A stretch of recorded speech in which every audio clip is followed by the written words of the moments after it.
Greetings and welcome back, Africa enthusiast. This is the end of this series. Part one was history, part two was power, and part three is solutions. We're going to be talking about accountability before unity, the only path forward. So, unity is not automatic, it's earned. Isolation is not inevitable, but neither is unity. What happens next depends entirely on whether communities choose accountability over denial and strategy over emotion. Solutions do not begin with demands, they begin with responsibility. If you have not done so at this time, I'm going to ask you to please like, subscribe, hit the notification bell, and share this channel. Your support is needed, valued, and appreciated. Thank you so much. So this is going to be the framework of parts 1, 2, and now 3, the solution. If African diaspora communities or Africans want lasting security in America, there are 4 fundamental non-negotiable steps that they need to take. Step 1 is going to be having internal accountability. Every community must separate its people from its problems. Shielding wrongdoing does not protect a community, it actually endangers it. So silence does not preserve dignity, it multiplies suspicion. Accountability must be internal before it is external. And wrongdoers must be identified, removed, and corrected by their own community, not defended in public. So there's a level of responsibility as well as accountability. So these are things that you must decide to do in order to protect yourself. So number 2 is going to be historical literacy. You cannot collaborate with people who refuse to understand. African American history is not optional knowledge in America. It is foundational. It is the very fabric of who we are as Black and brown and indigenous people in the America. So it explains the laws, the culture, the boundaries, and the consequences. You know, we've gone through a lot in this country. We've overcame a lot, and we're still fighting for equity and access. So to disrupt that process is a problem for us. So it's important to understand the historical context of who we are. Learning this history is not a submission. It is truly strategic awareness. Number 3 is going to be public repair. So apology is not a weakness. Repair is not humiliation. Acknowledging harm, especially when relationships were damaged, bruised, broken, or you disrespected someone, acknowledging that and taking responsibility is the first step toward credibility. So silence communicates indifference, and arrogance communicates a sense of entitlement. Neither one of those will invite protection, and it will further isolate you. And many have seen it in the last couple of weeks, where African diasporas have been either relegated to the fact that we're not interested in supporting causes simply because of the level of disrespect. And so that level of arrogance has created a silence on our part. And that's why I'm saying it will not protect African diasporas in the way that we should be supporting and protecting one another.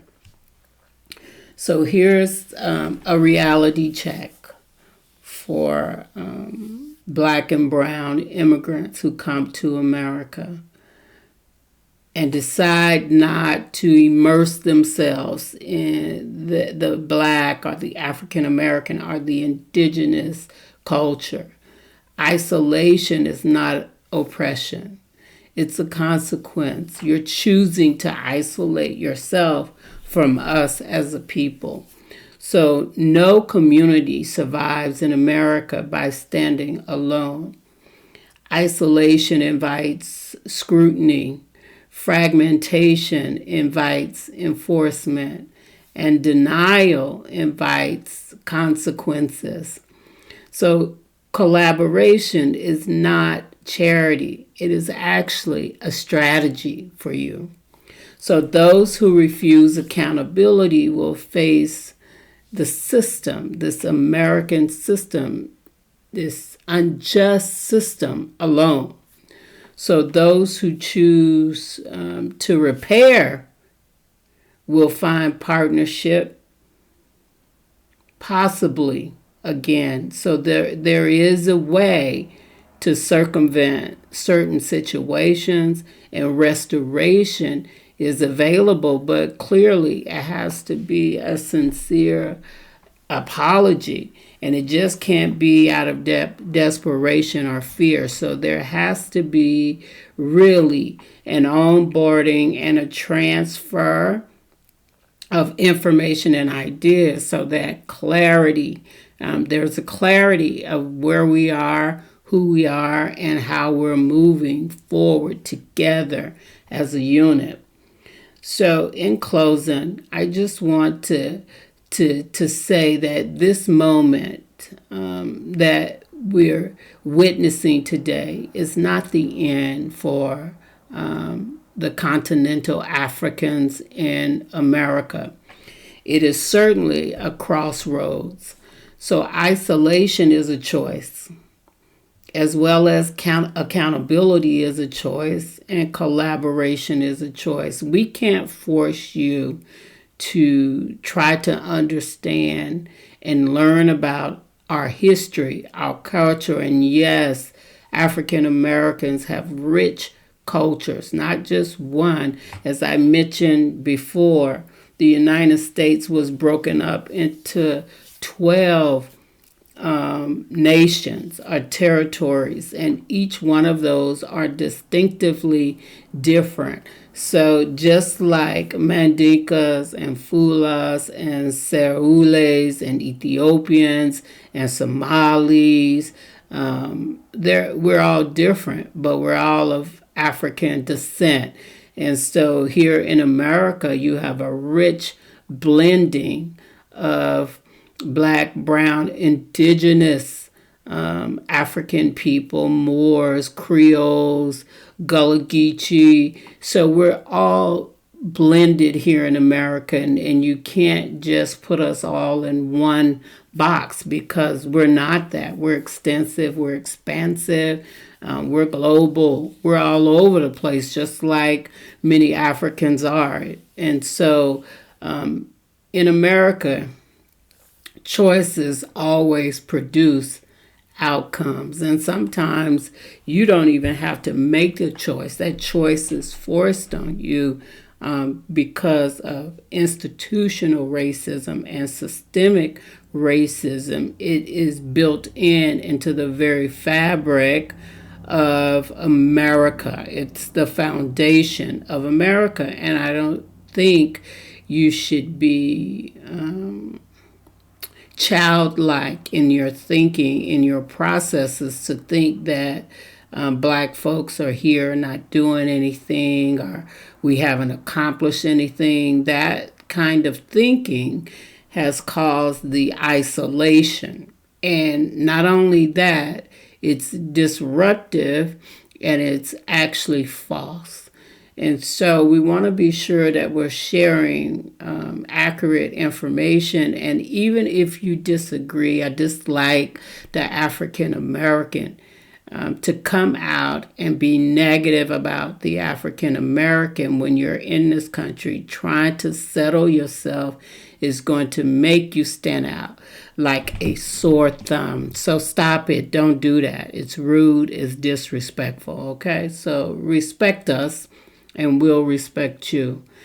The future belongs to those who understand power, who can respect history and take responsibility before power forces the lesson. And so what you're seeing now is the results of power and the lessons. I talked last week in part 2 about power and the impacts of power. So power has no rules, has no boundaries in this country. It's all fabricated upon a story and really embedded or steeped in fear. And so if you want to rise above a certain situation, it's imperative to understand the narrative. It's imperative to understand the narratives and also the history so that you have some real context behind what our experience is. But I'm encouraging all of you to love yourself and to understand that self-care truly is the best care. Love, peace, and light. Take care of yourself.